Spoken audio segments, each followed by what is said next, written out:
Assalamu alaikum.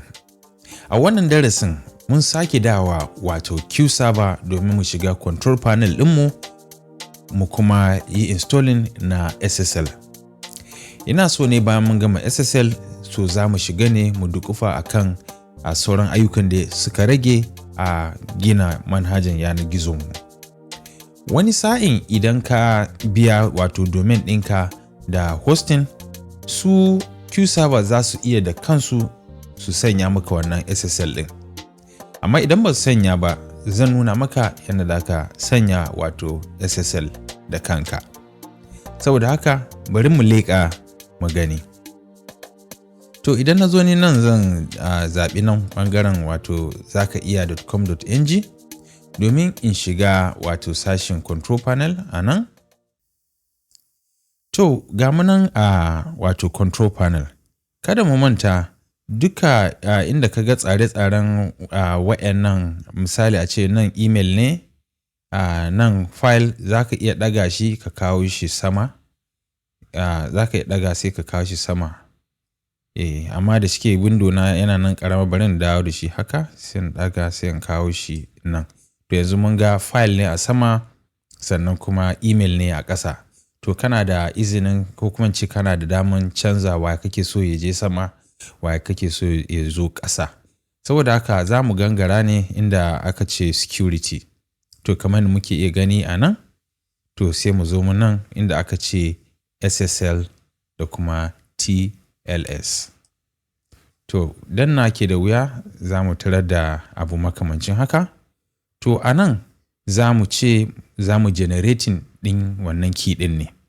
Idan muka zo mu sai mu danna generate key. To kamar da muke iya gani daga nan inda muka ga an ce generate ɗin nan sai mu gangaro ƙasa nan sai mu sake cewa generate.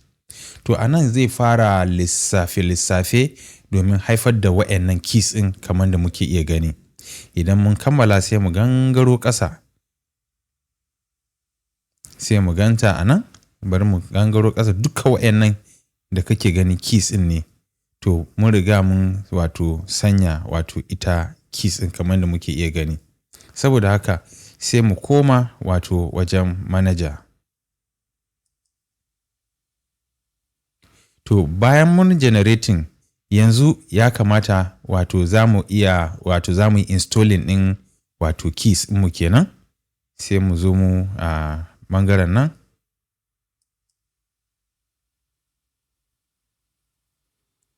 Idan muka gangaro nan za mu tarar da ana tambaya to wani domain ne za mu sanya wannan. Sai mu wato zaɓi asalin domain ɗinmu wato zakaiya.com.ng. Idan ka danna sai ka ce automatic fill. To ya cika mana wato wannan keys ɗin da kanshi. To yanzu za mu sanya wannan keys ɗin da kanmu sai mu ce install certificate. To yanzu yadda muke gani wato muna installing wannan certificate ɗin kenan. To kamar da muka gani SSL host successfully installed. This SSL certificate was already installed. To kaga mun kammala. Saboda haka idan muka je mu manhajin yanar gizon mu bara mu tarar da wannan jan abin da yake cewa is not safe ba. Bari mu duba mu gani.